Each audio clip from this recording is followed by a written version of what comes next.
Antes de animes como Log Horizon, Sword Art Online, Axel World, Overlord e muitos outros animes com a temática Isekai, onde o protagonista fica preso dentro de um jogo, em 2002 era lançado um anime produzido pelo estúdio Beatrain com o nome de Dot Hack Sign.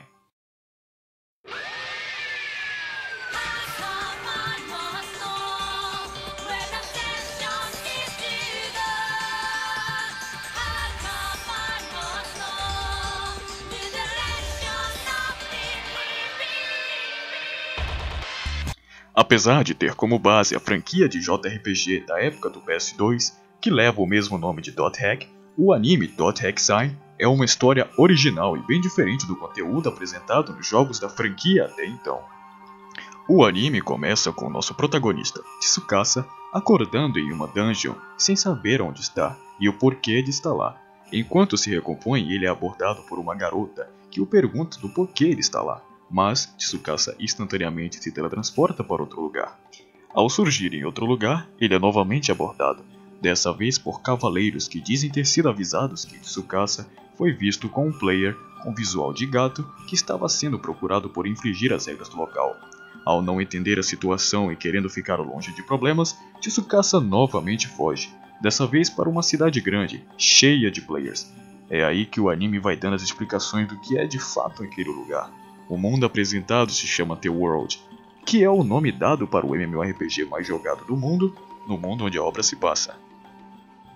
E enquanto está na cidade, Tsukasa senta para descansar, e novamente é abordado pela jogadora, que havia encontrado quando ele acordou. A jogadora o alerta que os cavaleiros com que Tsukasa se encontrou são chamados de Cavaleiros Escarlate, e são eles os responsáveis por manter a ordem no The World. Tsukasa a ignora, e demonstra os primeiros traços de sua personalidade, sendo arrogante com a jogadora ao dizer que a odeia. E então ele tenta sair do jogo de vez, mas percebe que não consegue sair, e de algum modo ele não só está preso dentro do jogo, como também faz parte dele, sendo capaz de sentir a grama ao tocar e sentir dor ao receber um ataque de algum inimigo. Durante os episódios vamos acompanhando a jornada solitária de Tsukasa no The World, para tentar descobrir o que aconteceu com ele e de alguma forma encontrar um método de sair do jogo. É nessa jornada que somos apresentados aos outros personagens da obra. Além da primeira jogadora que encontrou Tsukasa, a chamada então de Mimiru, somos apresentados ao Pia, a Bichi, a Subaru e outros que futuramente se juntarão na jornada de Tsukasa, para então resolver o seu mistério. Esse mistério então que será a base para toda a trama do anime. Tsukasa, em certo momento, toma conhecimento de uma famosa lenda do The World, chamada de A Chave do Crepúsculo, um item místico que dizem ser capaz de transcender os limites do jogo. Mas eu queria te perguntar uma coisa. Você quer ter a chave do ocaso? Será que ela existe mesmo? Acho que se temos um jogador que não pode sair, monstros que normalmente não deviam existir, um homem maluco de meia idade que fala coisas sem sentido, ninguém o reconhece, mas é um jogo que está cheio de elementos estranhos. E não apenas eu, há outras pessoas que acham a mesma coisa. Achamos que na raiz desses elementos estranhos, a chave do ocaso existe. Ela existe, sem dúvida. Tsukasa então define como seu objetivo encontrar este tal item, e com ele quem sabe encontrar uma forma de enfim sair do jogo. A trama vai se desenrolando lentamente, o anime trabalha muito com diálogos e quase não possui cenas de ação. O que é mais explorado é como os personagens vão se abrindo aos poucos para os outros, mostrando suas personalidades verdadeiras e seus dramas pessoais, o que é bem interessante, já que como a obra é ambientada em um cenário de jogo online, é bem importante mostrar os dois lados, o lado da vida real e o lado de dentro do jogo. Com certeza, o forte da obra são seus personagens. Cada um tem uma personalidade distinta do outro. Por exemplo, Tsukasa é arrogante, egoísta, não sabe falar com as outras pessoas e não compreende os seus sentimentos. Mimiru, por exemplo, é energética, extrovertida e gosta de companhia de outras pessoas. Já Pia tem um ar mais maduro e sabe dar bons conselhos para os outros. Betty é bem misteriosa, enigmática e às vezes até manipuladora. Tendo tantos personagens diferentes assim, torna os diálogos entre eles bem interessantes e muitas das vezes é bem orgânico e humano como eles tratam um ao outro. O tema RPG é muito bem representado no anime. Sua ambientação e clima de fantasia se assemelham muito a jogos como World of Warcraft, Lineage, Final Fantasy e outros jogos de fantasia em geral. A temática de jogo online é fortemente presente em todo momento da série, desde aos personagens montando pares para enfrentar dungeons, encontrando outros players e ajudando eles. O próprio episódio da Mimiru ajudando uma novata no jogo é sensacional. Um personagem Sora, que é designado como PK, que na linguagem dos MMO são players que na maioria do tempo estão matando outros players e saqueando seus itens, o que torna ele um personagem interessante, já que ele sempre aparece de forma avulsa em qualquer lugar do mapa para os outros personagens. Existem também as classes representadas muito bem nos personagens, como por exemplo Tsukasa sendo um Wave Master, algo similar a um conjurador, Beer é um guerreiro, Mimiru uma espadachim, BT uma curadora, Sora um assassino e etc.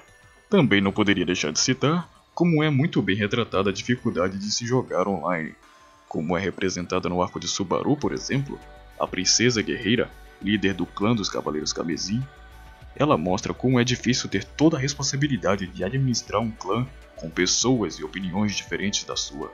Também como é difícil ser uma novata no arco da 20, por exemplo. Como é difícil manter uma relação boa com uma pessoa que você nunca viu pessoalmente no arco da BT. Seria bom a gente se encontrar lá fora, não acha? Lá fora?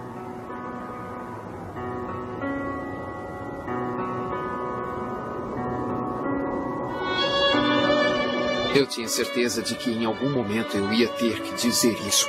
BT, olha, eu te considero uma companheira excelente. O que foi?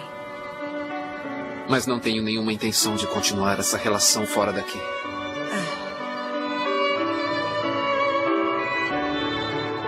Então você não devia ter vindo quando te convidei pela primeira vez.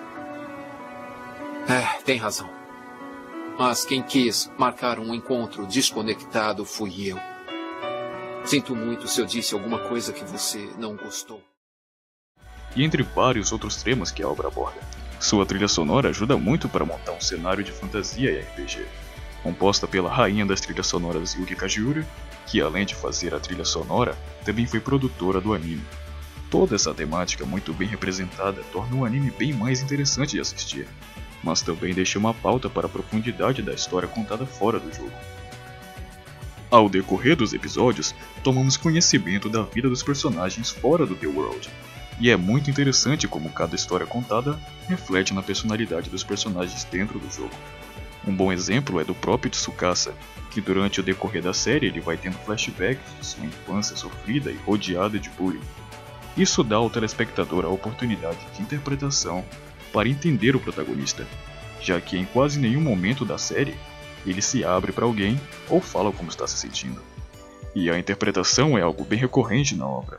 O anime quase nunca fala ou dá explicações do que de fato acontece ali. Cabe a nós recorrer à interpretação das coisas.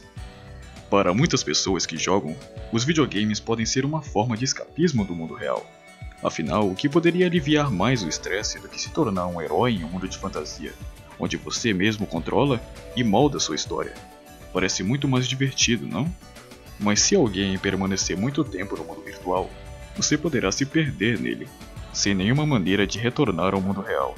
Na pior das hipóteses, você pode esquecer qual é o mundo real e qual é o falso. Basicamente isso que é a premissa de Dead Hack Sim. A ideia de escapismo do mundo real para o jogo online é muito bem feita. Além dos mistérios ao redor do mundo, dos personagens distintos e com vários temas a se abordar, não só a temática de jogo online. Se você está pensando que será um anime cheio de ação e luta com monstros e aventuras, sinto lhe informar que esse não é o caso. Embora haja algumas pequenas cenas de luta e aventura, a obra é bem mais lenta e gira principalmente em torno de Tsukasa e nas interações com os outros personagens. Dot Hack Sign também possui elementos pesados, especialmente quando o mundo real está envolvido. A ideia de válvula de escape é realmente trazida à tona quando você vê a vida real dos personagens. e as suas lutas internas. Mas isso é apenas uma pequena parte, já que o anime se passa na maior parte do tempo dentro do The World. Devido ao seu ritmo lento, todos os personagens da obra são bem desenvolvidos e conseguem bem transmitir um sentimento mais realista para o anime. O jogo permite que os personagens se expressem de uma maneira que o mundo real não permite. O resultado disso é que os personagens são super interessantes de assistir e, portanto, fornece uma história profunda. No entanto, esse ritmo lento faz com que a maioria das pessoas que não estão acostumadas com uma história mais densa acabem achando a obra ruim, pois o ritmo pode ser um pouco lento às vezes. Parece que as cenas se arrastam também. Outro problema é o final, que é muito interpretativo e até rápido.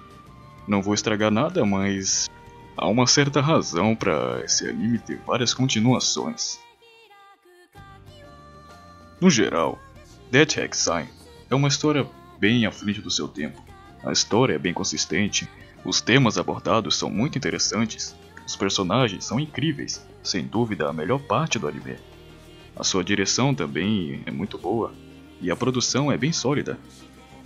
Com certeza, Death Hack Sign é uma pérola no mundo dos isekais.